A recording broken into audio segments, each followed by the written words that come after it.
right, I want to play a little game, and it's called This or That, and it's going to need some participation from everybody in here. I'm going to say two things, and I'm going to ask you to raise your hand if you would prefer the first thing, or raise your hand if you prefer the second thing, all right? It's pretty simple, but you need to play, all right? So we'll start off really easy. Do you prefer dogs or cats? Dog people, raise your hand. Wow, okay. Cat people, raise your hand. Does someone boo them?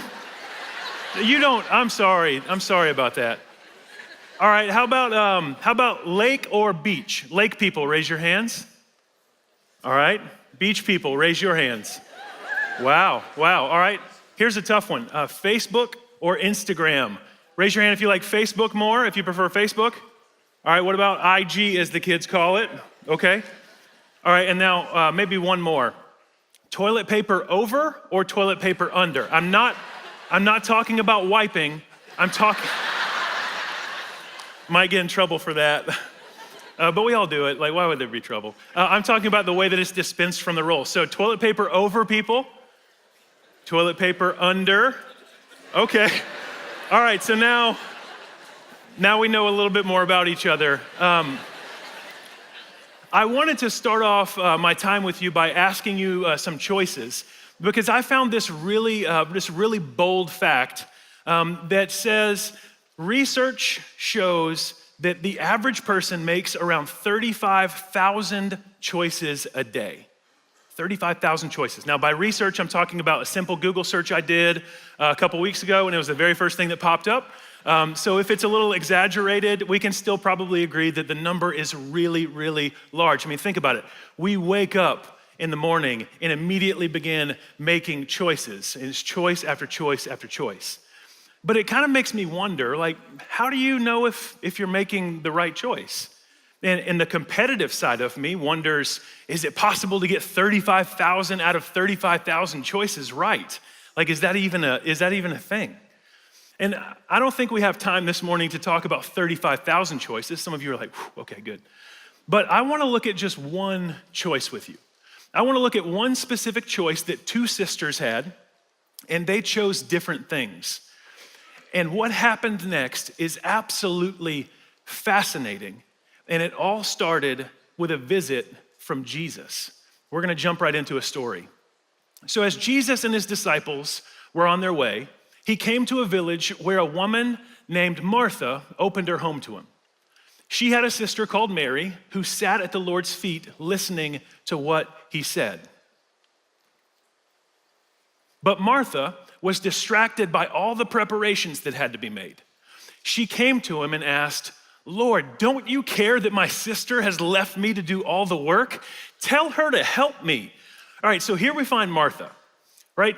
She has opened her home up to none other than Jesus himself. That's kind of a big deal. Now, we know what it's like to have friends over, maybe your community group's coming over, or maybe even someone unexpected is coming over, and we're kind of, behind schedule. We've got to cook a little bit more, we got to clean a little bit more, and things get kind of frantic.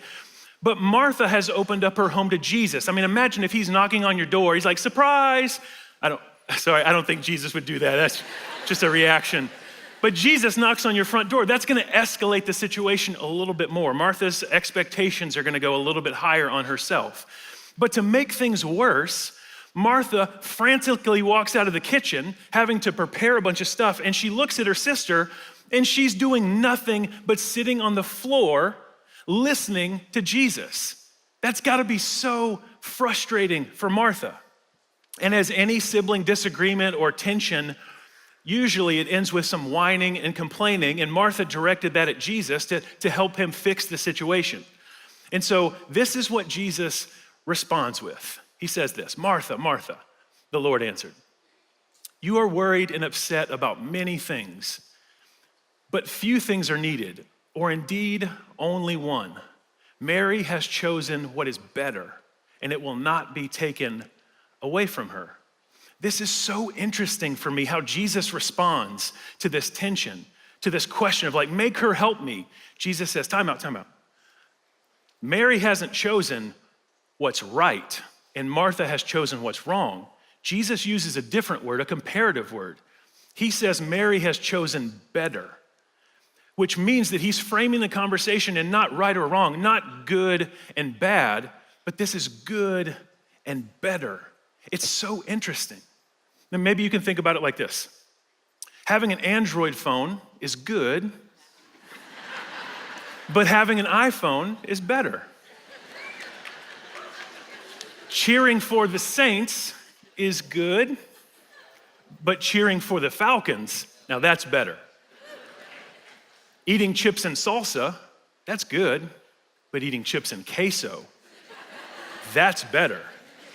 Right? This isn't right and wrong. This isn't good and bad we're talking about. This is good and better, which actually makes it a lot more difficult, right? Because a good and bad choice, those are often the easiest to spot. They're the easiest to tell the difference between. And even whenever we're making a bad choice, oftentimes we realize it in the moment whenever we're making the bad choice. But a good choice and a better choice is much different because you can make a case for either one. And oftentimes we don't even know that there's a difference. We don't even realize there's a good choice and a better choice available. But what if there were a way to tell? What if there were a way that we could tell the difference in our lives, in our choices of what's good and what is better? Now, the way that I'm answering this in my life right now, it's quite simple. It's based on the things that I value the most. It's based on the things that are most important to me. Maybe you could call them my priorities. Now, for me, God is the highest priority. And then there's my wife and my kids and my job and my friends and then hobbies. So you're probably not shocked by my list. Maybe your list looks a little bit like it, or maybe yours is a little bit different depending on the season of your life, but stick with me for a second. So based on my values, I am learning there are two ways that I can tell if I'm making good choices or if I'm making better choices. And the first one is this: better choices move me closer to the things that I value. It's that simple. Better choices move me closer to the things that I value. Now, the second thing is this: good choices, they often distract me from the things that I value. Here's what I mean. If I say that God and my wife and my kids are my highest priorities, they're the things that I value the most, but the choices that I'm making are distracting me from God and my wife and my kids, then I'm not choosing what's better for my life. I'll give you a couple of examples. So I was finding that one of my favorite hobbies was going to the gym. And working out in the morning was interfering, it was stopping me from having a consistent and intentional time with God to begin my day.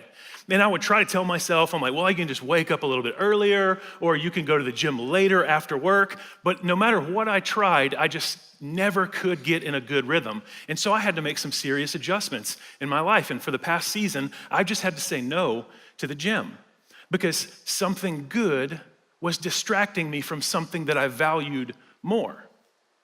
All right, how about this? Whenever my kids interrupt my Netflix binging, right? I mean, I'm locked in, I'm watching Stranger Things, and all of a sudden, like, it gets tense, and like there's this moment with Barbara, and then my daughter comes walking downstairs, and I'm like, not now, Peyton, Barbara just got stuck in the upside down, right? I mean, and then I'm like, what just happened? What just happened to me? Like, something, man, like one of my kids came in the room and I'm like locked into this show and something good was distracting me from something that I valued more. Or how about this? Whenever my wife has to beg me to leave my phone in the car on a date night because I just can't seem to turn work off and stop responding to emails and text messages, the next thing you know, I'm scrolling through people's timelines and looking at their photos of what they're doing that weekend. Something good was distracting me from something that I value more. Maybe you can say it like this: something good can distract you from something better. A good choice in your life and in my life, it can distract us from a better choice in our life.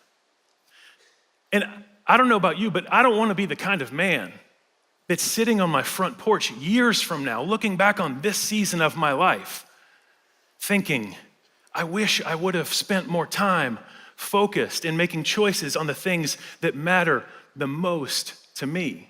I don't want to live with that regret. mean, I'm finding for me that the things that I value the most are often the easiest to forget. I mean, my relationship with God, if I'm honest with you, it's the easiest to ignore. My relationship with my wife is the easiest to take for granted. My relationship with my kids, it's the easiest to feel like an inconvenience. So I have a question for you. What do you value? I mean, really, what do you value? Have you ever thought about that?